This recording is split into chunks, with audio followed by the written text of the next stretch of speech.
Hey, what's going on? You know who it is. You know what it is. All right, you guys, peep game.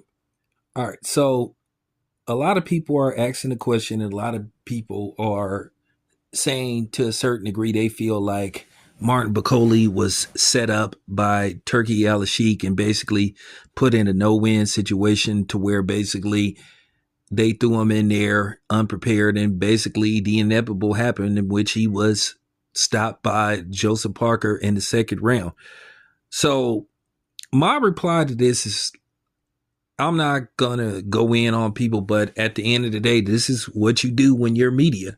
You have to create a narrative sometimes. And I'm gonna say this much. Martin Bakole already knew what was at stake. At the end of the day, it was a payday for him. Who knows? He probably needed the money, and I'm pretty sure that he got paid a very good amount to basically accept the fight, basically on pretty much one day's notice. He basically spent more time on the plane than he did getting prepared for the fight. They said that his flight was around possibly 17 hours, but nevertheless, he basically got off the couch, called his team, basically went to the airport, and basically went to Saudi Arabia.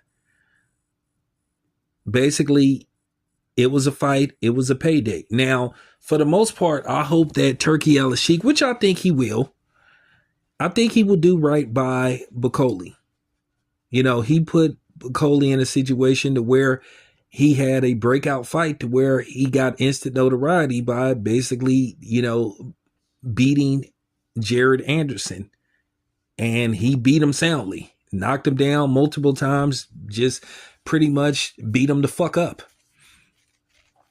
And with that being said, it brought instant notoriety to him.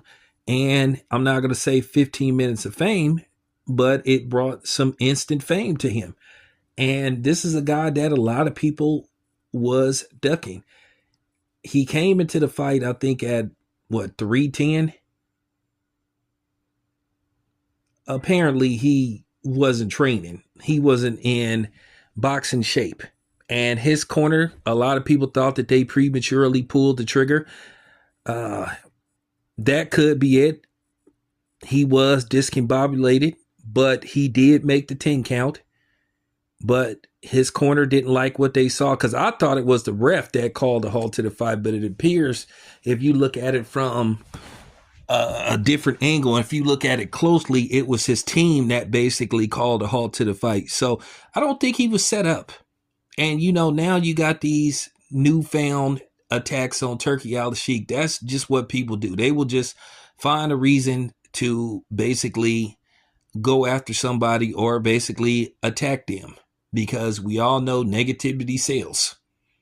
It isn't about praising somebody or giving somebody props. It's about, going in on them, and basically, attacking them as a person or their intentions. So, that just comes with the territory, but absolutely not do I think Bakole got set up. I think pretty much anybody would have jumped at the opportunity. At the end of the day, it's a payday. And it's boxing. Now, his corner didn't like what they saw. At the end of the day, I think he'll live to fight another day. I think Joseph Parker, even though I don't think he's going to do it, I do think Joseph Parker should give him a rematch and give him proper time to prepare for the fight. Because I do think Bakole, if he has a proper training camp, I think he's a threat against anybody. Anybody. And that's just real talk. But I think now, based off the fact that he shows some vulnerability and that he can be hurt, that he can be knocked out, but this is boxing. I do think we got to get out of this mode where, we want everybody to finish their career undefeated. I think at the end of the day, Arthur Beterbiev is a great fighter. He has a loss. Doesn't take away what he did before the loss. And I think maybe the problem is, whether we like it or not, I think the Mayweather effect took a toll on boxing for the negative. Because after Floyd Mayweather, you got everybody trying to emulate Floyd Mayweather, where everybody wanted to be very particular about the opponents they chose to get in the ring with. For the most part, it wasn't about legacy and taking chances to, build, and leave legacy behind you. It was about, making the most money for taking the least risk in a fight.